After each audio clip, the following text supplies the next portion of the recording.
तो जय श्री राम। जैसा कि आप सब जान रहे हैं, मैं राम कथा बता रही हूँ। इसकी आगे कथा मैं आपको बताऊंगी। यहाँ पे देखिए दोहा नंबर 246 है। जैसा कि अभी सीता जी का स्वयंवर चल रहा है, उसी के बारे में मैं बता रही हूँ। जानिए शुभ अवसर श्री तब पढ़ई जनक बुलाए, चतुर सखी सुंदर सकल सादर चली लवाए। तब सुअवसर जानकर जनक जी ने सीता जी को बुला भेजा। सब चतुर और सुंदर सखियाँ आदरपूर्वक उन्हें लिवा चली। चौपाई। श्रिया शोभा नहीं जाए बखानी, जगत भी का रूप गुण खानी। उपमा सकल मोहि लघु लागी, प्राकृतिक नाय अंग अनुरागी। रूप और गुणों की खान जग जननी जानकी जी की शोभा वर्ण नहीं हो सकता। उनके लिए मुझे काव्य की सब उपाय तुच्छ लगती है, क्योंकि वे लौकिक स्त्रियों के अंगों से अनुराग रखने वाली हैं, अर्थात वे जगत की स्त्रियों अंगों को दी जाती हैं। काव्य की उपमाएं सब त्रिगुणात्मक माया की जगत से ली गई हैं। उन्हें भगवान की स्वरूपा शक्ति श्री जानकी जी के अपराकृत चिन्हमय अंगों के लिए प्रयुक्त करना, उनका अपमान करना और अपने को उपहासास्पदा बनाना है। श्रिय बरनीय तोय उपमा देहि, कुकबीर कहा अज सुकोलेहि। जो पटरी तिय राम सम श्रिया, जग असी युवती कहाँ कमनिया। सीता जी के वर्ण में उन्हीं उपमाओं को देखकर कौन को कवि कहलाए और अपयश का भागी बने, अर्थात सीता जी के लिए उपमाओं का प्रयोग करना शुभ विवेक पद से व्युक्त होना और अपकृति मोल लेना है। कोई भी सुख भी ऐसी नादानी, ऐसी अनुचित कार्य नहीं करेगा। यदि किसी स्त्री के साथ सीता जी की तुलना की जाए तो जगत में ऐसी सुंदर युवती ही कहाँ जिसकी उपमा उन्हें दी जाए। गिरा मुखर तन अरध भवानी, रति अति दुखित अतनु पति जानी। विश्वबारुणी वधु प्रिय जेहि, कहई सरामा समुखिनी विदेही। गिरा मुखर तन अरध भवानी, रति अति दुखित अतुन पति जानी। विश्वबारुणी वधु प्रिय जेहि, कही रामा समृमय विदेही। स्त्रियों की तो बात ही क्या है, देवताओं की स्त्रियों भी यदि देखा जाए तो हमारी अपेक्षा कहीं अधिक दिव्य और सुंदर है। तो उनमें सरस्वती जी तो बहुत बोलने वाली हैं। पार्वती अर्धाग्नि है, अर्थात अर्धनारी नटकेश्वर के रूप में उनका आधा ही अंग स्त्री का, शेष आधा अंग पुरुष शिव जी का है। कामदेव की स्त्री रतिपति को बिना शरीर का अनंग जानकर बहुत दुखी रहती थी, और जिनके विषय और मध्य जैसे समुद्र उत्पन्न होने के नाते प्रिय भाई उन लक्ष्मी के समान तो जानकी जी को कहा ही कैसे जाए। जो छवि सुधा पयो निधि होई, परम रूपमय कछु कुसोई। जो छवि सुधा पयो निधि होई, परम रूपमय कछु कुसोई। शोभा रजु बंदरु सिंगारू, मतय पानी पंकज निज मारू। शोभा रजु मधुरु सिंगारू, मतय पानी पंकज निज मारू। जिन लक्ष्मी जी की बात ऊपर कही गई है, वे निकली थी खरे समुद्र से, जिसको मंथन के लिए भगवान ने अति कर्कश पीठ वाले कच्छ का रूप धारण किया। रस्सी बनाई गई महान विषधार वशिक की नाग की मथानी का कार्य किया। अतिशय कठोर मंदर रचा पर्वत ने उसे मथा। सारे देवताओं और दैत्यों ने मिलकर जिन लक्ष्मी को अतीत से शोभा की खान और अनुपम सुंदरी कहते हैं, उनको प्रकट करने में हेतु बने ये सब असुंदर यह स्वाभाविक ही कठोर उपकरण, ऐसे उपकरणों से प्रकट हुई लक्ष्मी जी जानकी जी की क्षमता को कैसे पा सकती हैं। हाँ, इसके विपरीत यदि छवि रूपी अमृत का समुद्र हो, परम रूपमय कच्छप हो, शोभा रूप हो, रश्मि हो, श्रृंगार हो, रस पर्वत हो, उस छवि के समुद्र स्वयं कामदेव अपने ही कर कमल से मथे। दोहा नंबर 247।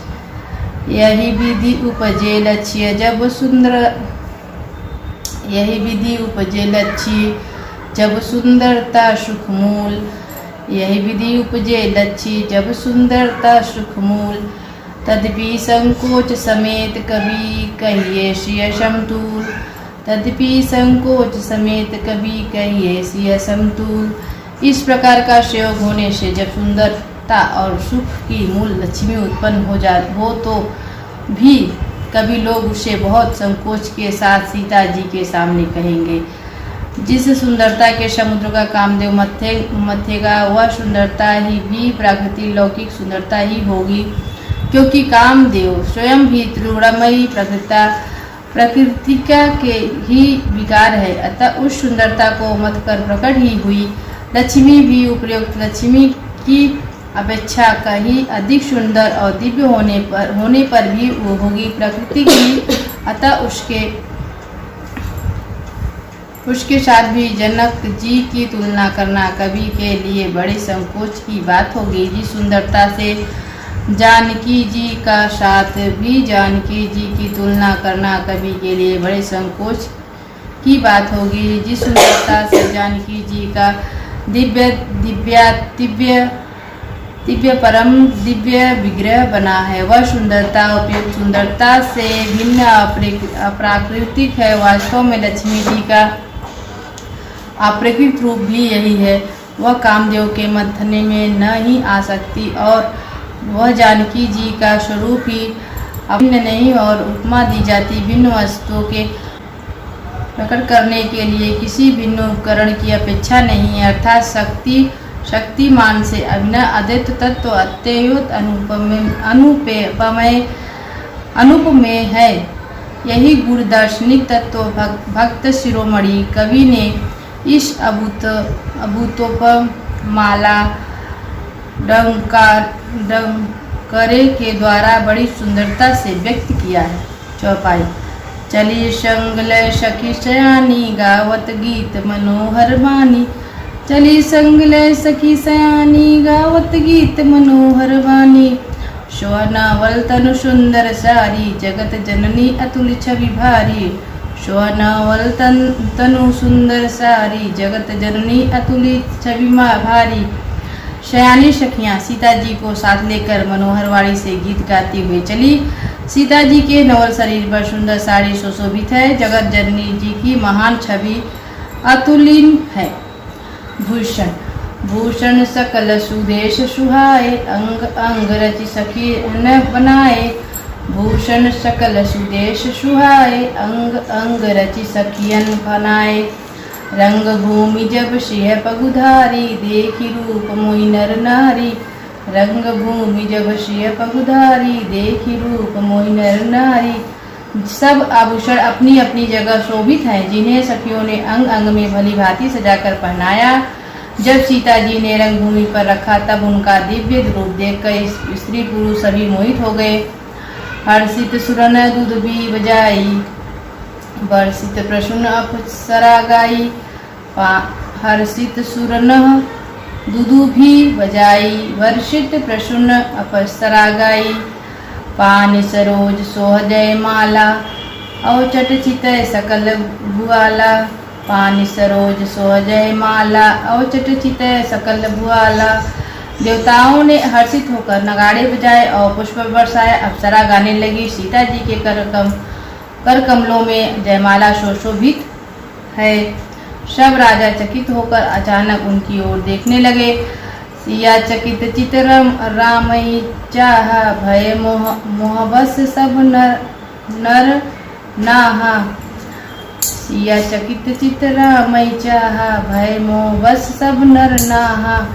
मुनि समीप देखे दो भाई, लगे ललकी लोचन निधि पाई। मुनि समीप देखे दो भाई, लगे ललकी लोचन निधि पाई।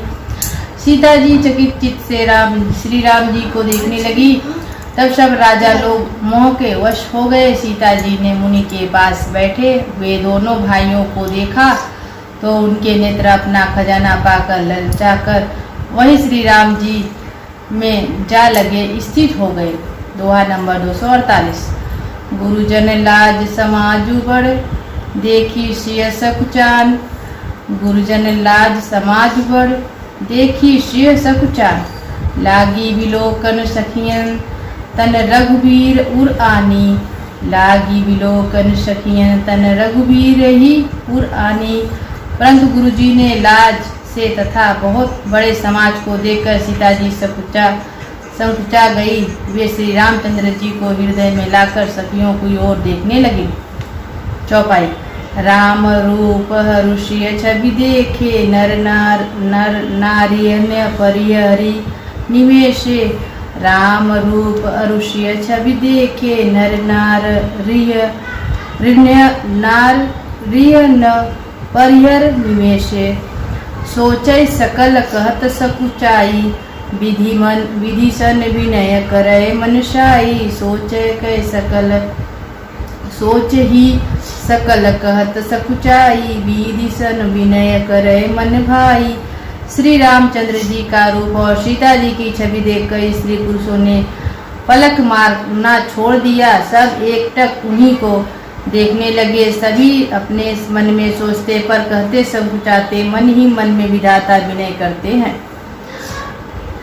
अरु विधि वेग जनक जड़ताई मति हमारी असदे सुहाई। अरु विधि वेग जनक जड़ताई मति हमारी असदे सुहाई। बिनु विचार पनु तज नर नाहू सिय राम कर करे बियाहू। बिनु विचार पनु तज नर नाहू सिय राम करे बियाहू।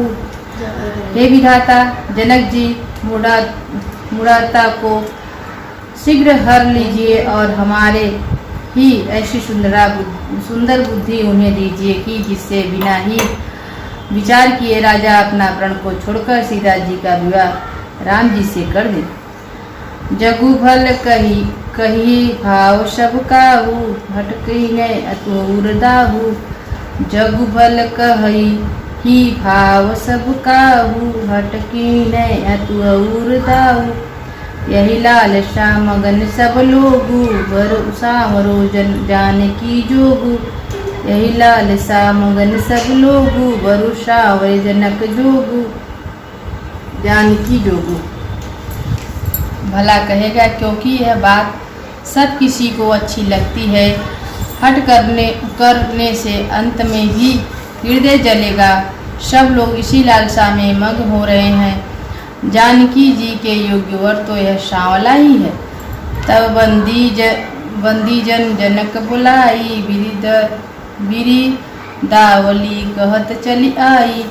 तब बंदी जनक बुलाई बिरिदावली कहत चली आई।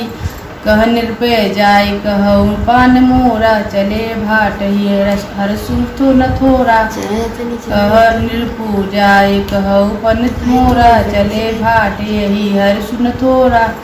तब राजा जनक ने बंदी जनों भाटों को बुलाया। वे बिरुदावली वंशी कृति गाते हुए चले आए। राजा ने कहा जाकर मेरा प्रण सबसे कहो। भट्ट चले उनके हृदय में कम आनंद न था। दुआ नंबर 239। बोले बंदी बचन बर सुनो का सकल महिपाल।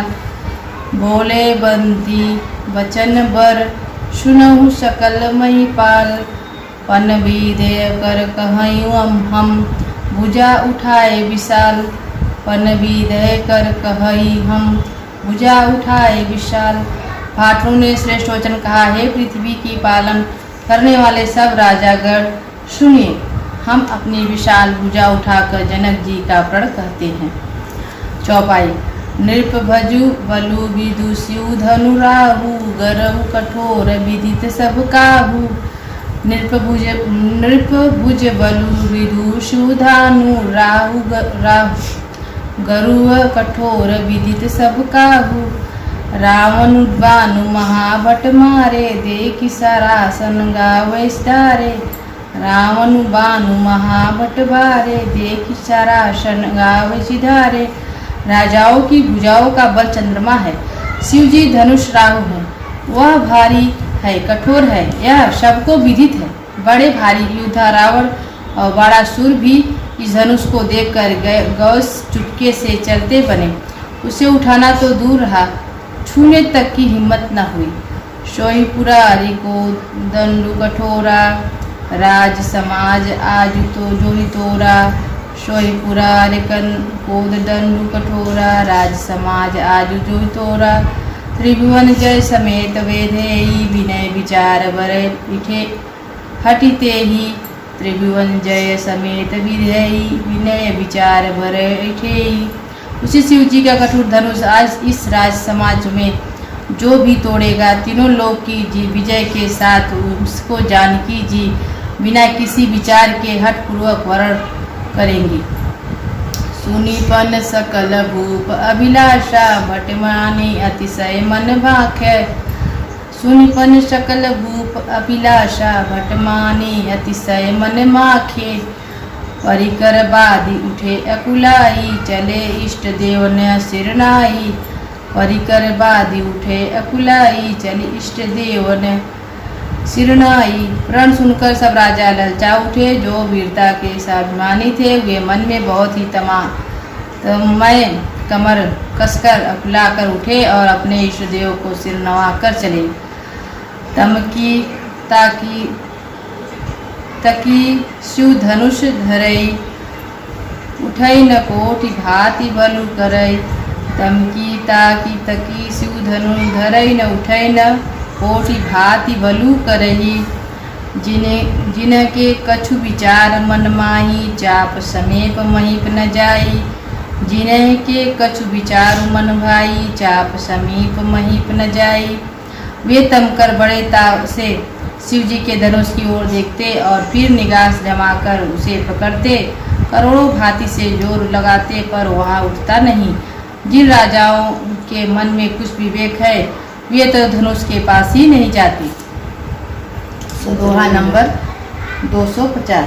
तमकी धरई धनु मूल नृप, उठई न चले लजाय। मनऊ पाए भट बाहुबली, अधिको अधिक गरुआय। तमकी धरे धनु मूल नृप, उठई न चलहि लजाय। मनऊ पाए भट बाहुबलु, अधिको अधिको गरु आय। वे मूर्ख राजा तमक कर किटकिटाकर धनुष को पकड़ते हैं, परंतु जब नहीं उठता लाज कर चले जाते। मानो वीरों की भुजाओं का बल पाकर वह धनुष अधिक अधिक भारी होता जाता है। चौपाई। भूप सहस दस एक ही बारा, लगे उठा मन टरे नटारा। भूप सहस दस एक ही बारा, लगे उठा मन टरे नटारा। डगै न शंभु सरासनु, कैसे कामी बचन सती मनु। जैसे डगै न शंभु सरासनु, कैसे कामी बचन सती मनु। जैसे तब 10,000 एक ही बार धनुष तब 10,000 राजा एक ही बार धनुष को उठाने लगे तो भी वह उनके डाले नहीं टलता।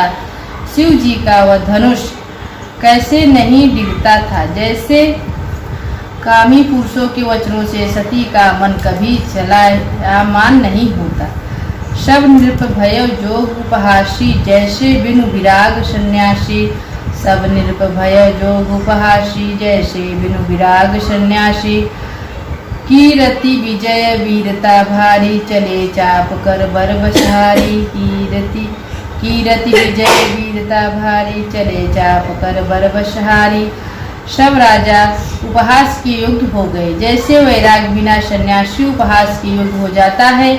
कृति विजय बड़ी वीरता, इन सब को वे धनुष के हाथों बरबस हार कर चले गए।